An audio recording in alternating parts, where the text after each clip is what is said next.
How to download Google Photos to Gallery. Hi everyone, I'm back with a new tutorial. In this video, I'm going to let you know the ways to download Google Photos to Gallery. So to do this procedure, you just have to go ahead and launch your Google Photos.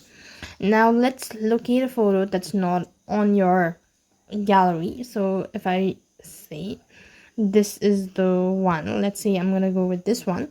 So here what you need to do is just swipe up, and then you should be able to find this option as download.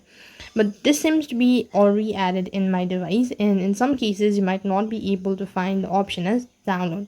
So what next you need to do is you need to install the another application. That is, go to your Play Store and then type in Files by Google, and you need to go ahead and install this. Now wait for it to completely install it. Now once it is installed, what next you need to do is exit out of your Google App Play Store, go to your account, and then press the share button. Now you should be able to find this multiple options, so you just have to swipe and press on more. Now on this page you could go and locate Files by Google, so press on it, and now it's gonna ask you to allow all of these permissions. Go ahead and do that, and when you've actually done that, it's gonna be automatically added to your gallery on your phone. So that's all for this video. I hope the video was helpful. Make sure to like, share, and subscribe to our channel. Thank you for watching. See you in the next video.